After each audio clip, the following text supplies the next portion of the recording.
You know, Frank, we put a lot of emphasis on the breeding population, and we all know why, because it's a great assessment of what's happening, both in terms of ponds and ducks. But the breeding population actually isn't the most important thing for us as hunters, right? Exactly. It's that fall flight that really matters to us.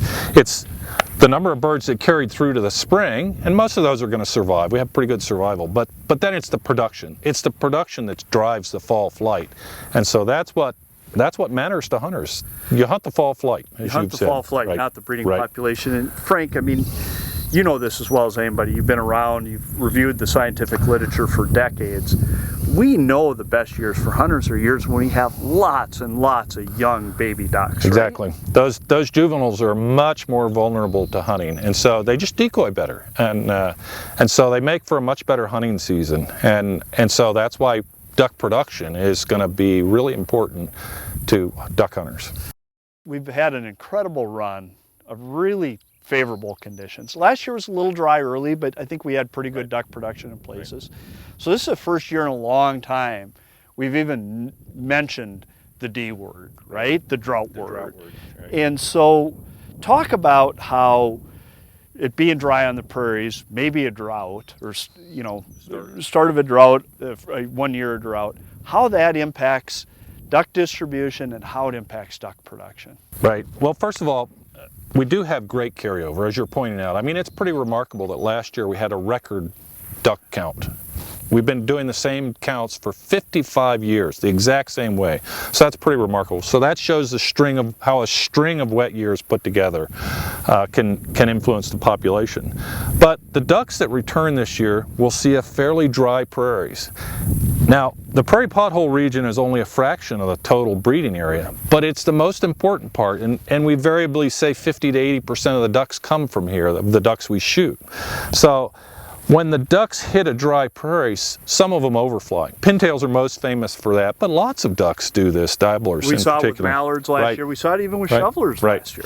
And so that's step one. When the prairies are dry, you get overflight. And when they go to the Arctic areas in the far north, they just aren't as productive. And so you get some ducks overflying and going to non-productive habitats. You get some ducks that we think don't breed. They get gathered up on large ponds and they never nest. So initial nesting effort will be lower, but probably the big driver is re-nesting and brood survival. I think those are the key.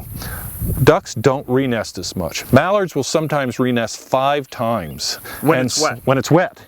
But when it's dry, that's not going to happen. And it's these small temporary and seasonal wetlands that drive re-nesting, right? Food supply in here in the early spring is vital.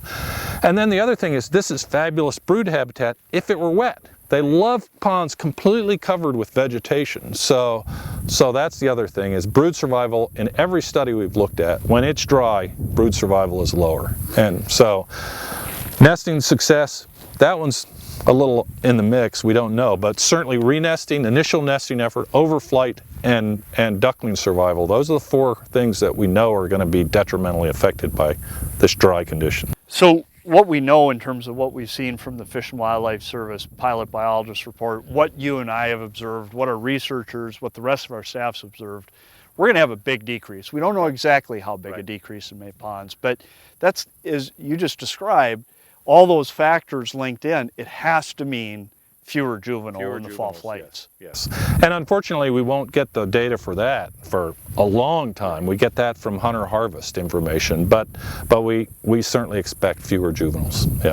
So again, it's a function of hunters don't hunt the breeding population, they hunt the fall flight, which is the breeding population plus the ducks we make. Exactly it. Right. And of course, you know, we can make predictions about the population size, but for individual hunters or various regions, last year we had a record warm fall, and so the ducks didn't make it south. Right. So it's going to be, the hunting is going to be very much affected by the weather. Right. That's always the case. But when you start with a smaller population of juveniles, it's just overall not going to be as good. Okay.